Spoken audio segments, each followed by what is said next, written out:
A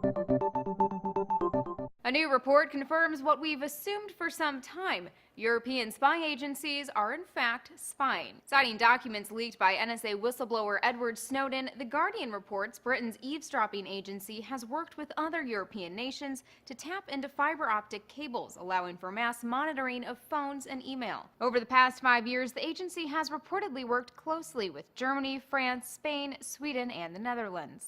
And earlier this week, the Wall Street Journal reported European members within NATO turned over to the U.S. electronic surveillance they'd collected. These reports come in the wake of widespread outrage on the part of U.S. allies in Europe. A series of recent reports claimed the NSA monitored German Chancellor Angela Merkel's phone and kept tabs on millions of French, Spanish, and Italian phone calls. The idea that America's allies in Europe might have done the same is hardly new, says a writer at Forbes. All of the various spy agencies around the world are doing their utmost to spy on all of the other spy agencies. Anyone who didn't think that they did this is not only now disabused of that notion, they were also hopelessly naive to begin with.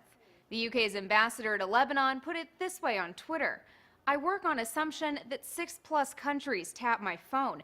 Increasingly rare that diplomats say anything sensitive on calls." So if not surprising, a writer for TechCrunch says it's at least dispiriting. It'll be far harder than we initially perhaps hoped to end this sort of mass surveillance.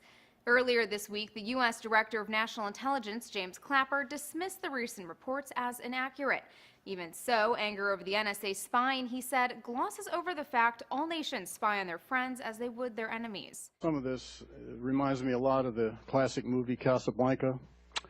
My God, there's gambling going on here. You know, it's the same kind of thing. How can you close me up? On what ground? I'm shocked to find that gambling is going on in here. Still, as many pundits have pointed out, shrugging off the snooping allegations as everyone does it is a poor excuse for such aggressive surveillance. As Foreign Policy's David Rothkopf explains, the types of spying that are currently gaining much of the criticism have either been controversial within the intelligence community in the past, or are so new that they are not well understood in terms of operational security risks or other implications.